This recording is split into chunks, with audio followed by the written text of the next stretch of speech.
In the first seconds after midnight, Buckingham Palace fell into a silence so unnatural that even the guards shifted uneasily. Something had happened, something big enough to freeze the entire monarchy in place. Lights flickered behind ancient windows. Footsteps rushed down hidden corridors. Phones vibrated on marble tables as senior staff was summoned without explanation. And then, at exactly 12:47 a.m., the palace released a statement so brief, so vague, and so chilling that it sent a shockwave across the world. 18 words. No names. No details. Just a confirmation that a significant internal development had taken place, one that directly affected the future of the royal family. Within seconds, theories exploded online. Reporters camped outside the gates. Experts scrambled to interpret what the monarchy had deliberately left unsaid. But behind those gates, behind those ancient walls, the truth was already unfolding in a way that would change Harry and Meghan's lives forever. While the world searched for answers, Harry was already inside the palace, pacing through halls that once felt like home but now felt like a cold battlefield. Meghan followed close behind him, her eyes scanning every face, every whisper. The staff avoided their gaze. Their footsteps echoed too loudly. Nothing felt normal. Not tonight. Not after that statement. Because the truth was this: the palace wasn't preparing an announcement, it was preparing a verdict. As Harry walked deeper into the royal wing, he felt a weight pressing against his chest. He knew this atmosphere, this tension. He had lived it as a child when secrets tore the family apart. He had felt it when his mother fought battles the world never saw. And tonight, that exact same energy crawled back into the palace like a ghost determined to repeat history. But this time, Harry wasn't the only one caught in the crossfire. Meghan sensed it too. Something in the palace had shifted the moment they arrived. Staff members exchanged looks. Senior advisors huddled behind half-closed doors. And somewhere deep inside, someone was deciding the fate of their children. The question wasn't what was happening. The question was why now? Why the secrecy? Why the late-night meeting? And why had the king requested Harry, alone, for a private conversation? As Harry stood before that final door, he hesitated, just for a moment, because on the other side of that door was not a discussion, but a decision, one that had already been set in motion long before the statement reached the world. And when that door closed behind him, Meghan realized something terrifying. Whatever the palace was about to reveal, it wasn't just about titles. It wasn't about roles. It wasn't even about the past. It was about the future, their future, and it was already slipping out of their control. In the deadest hour of the night, when London slept beneath its cold winter veil, the monarchy reached a breaking point. No fanfare, no ceremony, just a breathless tremor through Buckingham Palace as an unfamiliar figure stepped into the floodlights, a spokesperson no one had ever seen, pale as moonlight, hands trembling as if he, too, feared the words he was about to unleash. There was no royal crest behind him, no senior official at his side, only a podium, a camera, and a silence so suffocating the world hadn't yet realized it was holding its breath. Then he spoke 18 words. 18 words that sliced through decades of royal control and detonated across the world like a silent bomb. No explanation, no reassurance, just a statement carved in frost, a significant development within the monarchy. And then he vanished, leaving behind only confusion, panic, and a darkness that felt intentional. Within minutes, the internet ignited. Hashtags roared to the top of global trends. Conspiracy threads multiplied faster than the palace could refresh its servers. Every corner of the world whispered the same question: where is Meghan Markle? But the true terror wasn't the announcement. It was the silence afterward. The palace website blacked out. Royal schedules disappeared. Even the iconic banner at the top of the homepage dissolved into a stark strip of mourning black. Then the realization hit. There was no royal seal on the statement. No signature. No sovereign authority. It wasn't just untraditional. It was rebellious. Someone inside the palace had forced this out. Someone who bypassed every layer of royal protocol. And while the world speculated in the dark, a storm raged behind doors the public was never meant to see.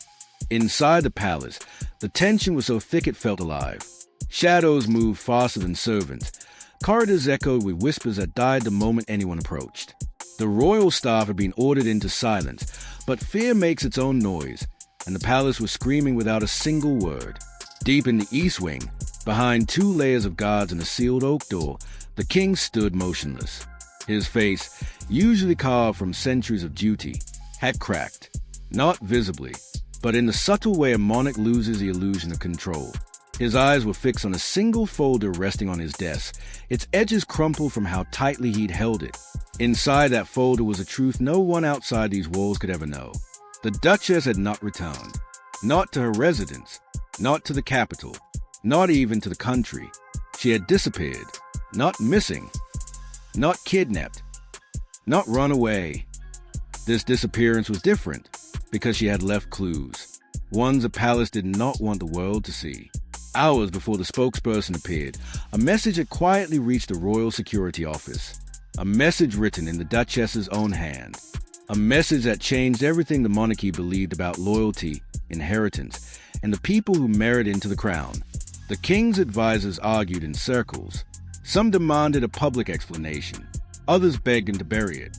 One senior official insisted the Duchess had orchestrated this herself, a final blow in her long, silent war with the palace. But the king said nothing. He simply stared at the folder, as if the truth inside it might rearrange itself if he waited long enough. Down the corridor, in another locked room, the crown prince sat with his head in his hands. His kingdom had survived crises, scandals, rebellions, but nothing like this. Not a disappearance that looked intentional. Not secrets that cut this deep. And then came the greatest fear of all. If the Duchess had fled, what had she taken with her? Because she didn't leave empty-handed. She left with information, pages, files, recordings, proof of conversations the palace never intended to be heard by human ears. Something was coming, something she had set in motion, and the palace had no idea when it would strike. The king finally broke the silence with a single command: find her before the world does. But the world was already closer than they knew. The storm inside Buckingham Palace did not calm, it only shifted, becoming quieter, sharper, and far more dangerous. By morning, the corridors were bright, the carpets immaculate, the staff standing perfectly still as if nothing had happened the night before. But beneath that polished silence, something trembled. Whispers clung to walls. Eyes didn't meet too long. And yet, the family moved as if performing a play they had rehearsed their entire lives. Harry watched it all with a hollow stare. For years, he had tried to outrun the machine, the expectations, the duty, the photographs, the rules. But now, he realized it wasn't chasing him anymore. It had caught him. And Meghan, standing beside him, felt the reality tighten like cold metal around her wrist. Every step she took inside the palace felt heavier than the one before. Still, no one dared speak openly. Not about the statement. Not about the missing details.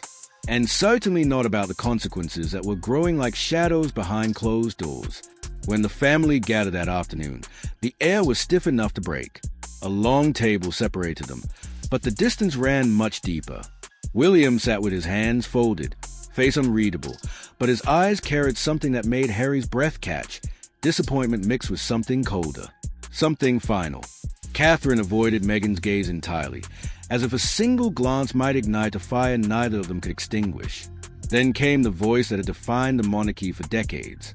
Calm, controlled, almost painfully measured. The Queen said nothing about blame, nothing about guilt. Instead, she spoke of duty, stability, the future, every word carefully plated in formality. But Harry heard what wasn't being said louder than the words themselves. A choice was coming. Not later, not eventually. Now, Meghan felt it too. Her fingers brushed Harry's under the table, a quiet reminder that she was with him, even if the world wasn't. But deep inside, she sensed a shift she couldn't name. Something in the palace had already decided their fate. As the meeting ended, the Queen rose with a slowness that carried the weight of centuries. Everyone lowered their heads. Everyone except Meghan. She didn't mean to hesitate, but she did. And in that single pause, William noticed. Catherine noticed. The staff noticed. And so did the Queen. Later, as Harry and Meghan walked through the stone hallway leading toward the exit, a soft echo of footsteps followed them. Not hurried, not hesitant, intentional. A senior aide approached quietly, handing Harry a sealed envelope with a royal insignia pressed in scarlet wax. His Majesty requests a private conversation, the aide said. Harry's chest tightened. Meghan's pulse quickened. It was happening. Whatever the palace had been preparing, whatever the late-night statement had set in motion, was beginning now. And the truth neither of them wanted to face was suddenly unmistakable. This wasn't damage control. This wasn't negotiation. It was the start of a decision that could redraw the royal family forever.